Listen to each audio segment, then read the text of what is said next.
L'histoire se déroule en Afrique du Nord, où deux figures émergèrent. L'originel, gardien d'un patrimoine vivant, et 1962, un homme fasciné par l'idée de se réinventer à travers l'histoire des autres.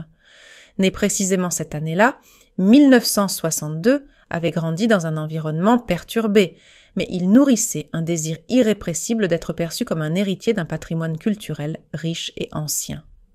Au fil des années, 1962 développa une étrange habitude.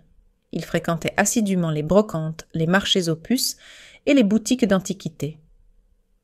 Là, il achetait des vêtements, des accessoires et même des meubles qu'il prétendait être des reliques de son passé familial.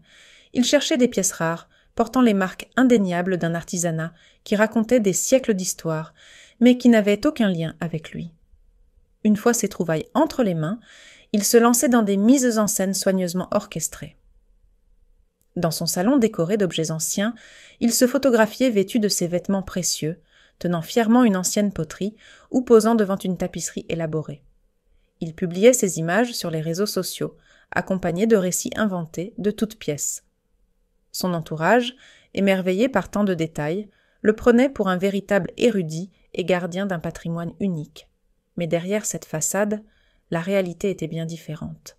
De l'autre côté, vivait l'originel, un artisan reconnu et respecté.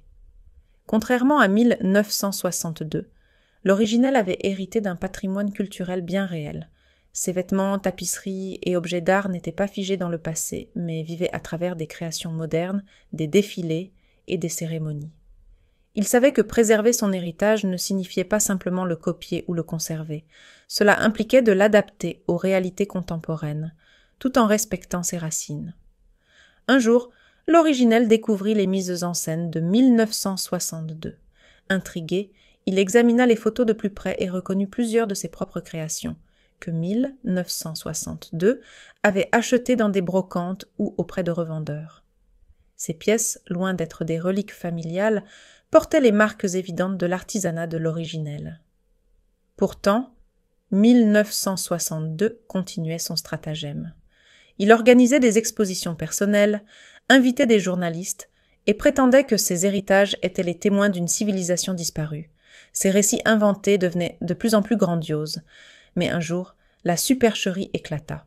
Lors d'une interview en direct, un journaliste questionna 1962 sur l'origine exacte d'un cafetan qu'il présentait, et s'il peut créer un autre, et où se trouve son atelier. Pris au dépourvu, il donna des réponses évasives, incapable de masquer son ignorance des techniques artisanales qui avaient façonné l'objet. Le journaliste, ayant enquêté, révéla publiquement que ce cafetan venait en réalité de l'atelier de l'originel. Cette révélation fit l'effet d'une bombe. Alors que la réputation de 1962 s'effondrait, l'originel, quant à lui, continuait de prospérer. Il reçut un regain de reconnaissance pour son travail authentique et innovant. Quant à 1962, il tenta désespérément de défendre son récit, mais les preuves étaient accablantes. Son histoire devint un avertissement pour ceux qui cherchaient à s'approprier un héritage qui ne leur appartenait pas. Il ne suffit pas de posséder des objets pour être le dépositaire d'une culture. Il faut en vivre les valeurs, les transmettre et les enrichir.